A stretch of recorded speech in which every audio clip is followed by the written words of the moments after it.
नमस्कार मंडळी, आज आपण गव्हाच्या पिठाची बिस्किटे बनवणार आहोत। मी यामध्ये बेकिंग सोडा, बेकिंग पावडर काहीही घातलेलं नाहीये। अगदीच घरच्या साहित्यात हे बिस्किटे बनवून तयार होतात। मी कढईमध्येच ही बिस्किटे बनवली होती। बघा किती छान खुसखुशीत अशी बिस्किटे बनली आहेत। तुम्ही व्हिडिओमध्ये पाहू शकता। खूप चवीलाही मस्त लागतात। एकदा नक्की ट्राय करून पहा। बेकिंग पावडर, बेकिंग सोडा काहीही वापरले नसल्यामुळे लहान मुलेही ही बिस्किटे खाऊ शकतात। बाहेरून मैद्याची बिस्किटे आणण्यापेक्षा घरच्या घरी गव्हाची बिस्किटे बनवलेले कधीही चांगले। चला तर आता आपण रेसिपीला सुरुवात करूयात। सगळ्यात पहिल्यांदा कढईमध्ये एक स्टँड ठेवायचं आहे। स्टँड ऐवजी तुम्ही वाटी किंवा प्लेट काहीही ठेवू शकता आणि याच्यावरती आपल्याला झाकण ठेवून द्यायचं आहे। कढईला आपल्याला प्रीहीट करून घ्यायचं आहे। एक 10 ते 15 मिनिटं तुम्ही प्रीहीट करून घ्यायचं आहे। तुमच्याकडे जर मोठी कढई नसेल तर एखादं मोठं पातेलं ठेवलं तरी चालेल, पण ते पसरट असावं, म्हणजे चाळणीमध्ये आपण जेव्हा बिस्किटं ठेवतो ते जास्त बसतात आणि चाळणी व्यवस्थित बसते। आता मेजरमेंट बघूयात। इकडे मी 1 कप गव्हाचे पीठ घेतलेले आहे। अर्धा कप पिठी साखर घेतलेली आहे। घरातलीच साखर आहे, ती मिक्सरमध्ये बारीक करून घेतलेली आहे। इकडे मी 1/3 कप तूप घेतलेलं आहे आणि 1/4 कप आपल्याला बेसन पीठ घ्यायचं आहे आणि थोडीशी वेलची पावडर घ्यायची आहे। हे सगळं मेजरमेंट आपल्याला व्यवस्थितच घ्यायचं आहे। आपले मेजरमेंट व्यवस्थित असले की बिस्किट खूप छान होतात। आता हे सर्व आपण एका बाउलमध्ये मिक्स करून घेऊयात। हे बघा, मी इकडे एक बाउल घेतलेला आहे। आता हे सर्व जिन्नस आपल्याला चाळणीमध्ये चाळून घ्यायचे आहेत। सगळ्यात पहिल्यांदा मी गव्हाचे पीठ घेते आणि ते आपल्याला चाळून घ्यायचं आहे। सगळे जिन्नस आपल्याला चाळूनच घ्यायचे आहेत, त्यामुळे बिस्किटे एकदम खुसखुशीत होतात। गुठळ्या वगैरे काही राहत नाही आणि पीठ एकदम छान नरम असे बनून तयार होते। त्यामुळे नेहमी सगळ्या गोष्टी आपण चाळूनच घ्यायच्या आहेत, ही गोष्ट लक्षात ठेवा। आता गव्हाचे पीठ चाळून घेतलेले आहे, नंतर यामध्येच आपल्याला बेसन पीठ हे चाळून घ्यायचं आहे। मी मेजरमेंट सुरुवातीलाच सांगितले आहेत। आता बेसन पीठ हे आपण चाळून घेऊयात। मी डिस्क्रिप्शन बॉक्समध्ये ही इन्ग्रेडियंट लिस्ट देते, त्यामुळे जर तुम्हाला इथे समजलं नाही तरी वाटीचे प्रमाण ही मी तिकडे तुम्हाला देते। आता बेसन ही मी इकडे चाळून घेतलेलं आहे। थोड्याशा अशा गुठळ्या होतात, त्याही आपण अशा प्रकारे दाबून चाळून घेऊयात। गव्हाच्या पिठाऐवजी तुम्ही मैद्याचे पीठही वापरू शकता, पण लहान मुले खाणार असतील तर तुम्ही गव्हाचे पीठ वापरा। पौष्टिक ही बिस्किट बनवून तयार होतात। आता गव्हाचे पीठ चाळून झालेले आहे आणि बेसनही चाळून घेतलेले आहे। आता यामध्येच आपण पिठी साखर चाळून घेऊयात। मी सुरुवातीलाच सांगितल्याप्रमाणे सगळे जिन्नस आपल्याला चाळूनच घ्यायचे आहेत, ही गोष्ट लक्षात ठेवा। पिठी साखर मी घरीच बनवली होती। साखर मिक्सरमध्ये बारीक करून घेतली आहे। हे बघा, मी इकडे आता सगळं चाळून घेतलेलं आहे। आता यामध्ये आपल्याला थोडीशी वेलची पावडर घालायची आहे। वेलची पावडरने थोडासा फ्लेवर येतो म्हणून मी वेलची पावडर घालतेय। त्याच्याऐवजी तुमच्याकडे जर व्हॅनिला एसेन्स असेल, चॉकलेट एसेन्स असेल तर तुम्ही तेही वापरू शकता। त्यानंतर यामध्ये आपल्याला थोडंसं मीठ घालायचं आहे, अगदी थोडंसं घालायचं आहे, हे लक्षात ठेवा। आणि आता यामध्ये आपल्याला तूप घालायचं आहे। तूप एकदम घालायचं नाहीये, थोडं थोडंसं घालून पहिले मिक्स करून घ्यायचं आहे, ही गोष्ट लक्षात ठेवा। सगळे पहिले मी चमच्याने मिक्स करून घेते आणि त्यानंतर मग सगळे हाताने व्यवस्थित मिक्स करून घेते। तूप एकदम घातलं तर पातळ होण्याची शक्यता असते, त्यामुळे एकदम घालू नका, थोडं थोडंसंच घाला, म्हणजे किती पातळ आणि किती घट्ट आपल्याला लक्षात येईल। आता मी हाताने सगळं व्यवस्थित मिक्स करून घेते, म्हणजे लक्षात येईल आपल्याला किती तूप अजून घालावं लागेल। हे बघा, अशा प्रकारे सगळं व्यवस्थित आपल्याला मिक्स करून घ्यायचं आहे, म्हणजे नंतर आपल्याला किती तूप घालायचं हे लक्षात येईल। आणि आपल्या हाताची उष्णता लागून तूप पातळही होते, त्यामुळे लक्षात येत नाही किती तूप घालायचंय। सुरुवातीला थोडं थोडं तूप घालायचं, म्हणजे आपल्याला लक्षात येईल। हे बघा, अजून कोरडं मिश्रण आहे, त्यामुळे याच्यामध्ये आपलं तूप अजून बसणार आहे, तर थोडंसं अजून तूप घालूया आपण। नंतरही मी एकदम तूप घालत नाहीये, थोडंसं ठेवते। हे बघा, व्हिडिओमध्ये दाखवल्याप्रमाणे। आता हे परत आपण व्यवस्थित मिक्स करून घेऊयात।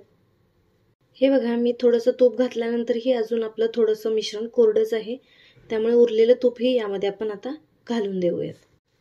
1 कप गव्हाचे पीठ घेतले होते, त्याला मी 85 ml 1/3 कप असं तूप घेतलेलं आहे आणि ते सगळं मला इकडे लागलेलं आहे। तुम्ही सुरुवातीपासून थोडं थोडं घाला, कारण लक्षात येत नाही किती घालायचंय, पण हे मोजमाप व्यवस्थित आहे, अगदी परफेक्ट होतात। 1 कप गव्हाच्या पिठाला 1/3 कप असं आपल्याला तूप घातलेलं परफेक्ट माप होते। आता हे आपण व्यवस्थित मिक्स करून घेऊयात। हे बघा, अशा प्रकारे मळल्यानंतर याचा गोळा तयार होतो। असा गोळा आपल्याला बनवून घ्यायचा आहे। मिश्रण जास्त पातळ नाही करायचं। हे बघा, तुम्ही व्हिडिओमध्ये पाहू शकता, जास्त पातळ नाहीये, थोडंसं घट्टसरच आहे। आता आपण याची बिस्किटे बनवून घेऊयात। आता घरामधला कोणताही एक चमचा घ्यायचा आणि त्याच्या मापाने आपल्याला बिस्किट बनवायचे आहेत. मी थोडासा छोटाच घेते कारण विहान छोटा आहे आणि तो छोटे छोटे बिस्किट एकदा एक खाऊ शकतो अशा प्रकारे. आता हा गोळा हातावरती घ्यायचा आणि याचा आपल्याला बिस्किट बनवायचा आहे. हे बघा, अशा प्रकारे गोळा बनवायचा. तुम्ही गोल आकाराचेही बनवू शकता. गोल आकार बनवायचं खूप सोपं आहे. अशा प्रकारे प्रेस करायचं, हे बिस्किट बनवून तयार होतं. पण मी इकडे असा उभा आकार देणार आहे कारण विहानला ते हातामध्ये घेऊन खायला सोपे जाते. हे बघा, अशा प्रकारचं मी इकडे बिस्किट बनवत आहे. मी थोडेसे उभे बनवत आहे. हे बघा, अशा प्रकारे हे मी बिस्किट बनवून घेत आहे. मी एक चाळणी घेतली आणि या चाळणीमध्ये आपल्याला बटर पेपर ठेवायचं आहे. आपण जे बिस्किट बनवून घेतलं होतं याच्यावरती आपण थोडीशी डिझाईन करूयात. मी इकडे काजू बदाम काही लावत नाहीये कारण विहान खाणार आहे तर त्याच्या तोंडामध्ये अडकू शकतं. जर तुम्हाला हवा असेल तर तुम्ही सेंटरला इकडे लावू शकता. आता हे बिस्किट आपण यामध्ये ठेवून देऊयात अशा प्रकारे. बिस्किटे चाळणीमध्ये ठेवताना मध्ये मध्ये थोडीशी जागा ठेवायची आहे. बिस्किटे छान फुलतात त्यामुळे त्यांना जागा राहिली पाहिजे फुलायला. त्यामुळे मध्ये थोडी थोडी जागा ठेवायची आहे, ही गोष्ट लक्षात ठेवा. मी इकडे बाकीची ही बिस्किटे बनवून घेतलेली आहे. ही बिस्किटे बेक होण्यासाठी 20 ते 25 मिनिटं हा टाइम पुरेसा आहे. जर तुम्ही थोडीशी जाडसर बिस्किटे बनवली असतील तर थोडा जास्त टाइम लागू शकतो. त्यामुळे जास्त जाडसर बिस्किटे बनवू नका आणि गॅस हा आपल्याला मंद आचेवरतीच ठेवायचा आहे, ही गोष्ट लक्षात ठेवा. हे बघा, मी इकडे सगळी बिस्किटे बनवून घेतलेली आहेत. आता ही आपल्याला बेक करायला ठेवायची आहेत. सुरुवातीला आपण कढई गरम करत ठेवली होती.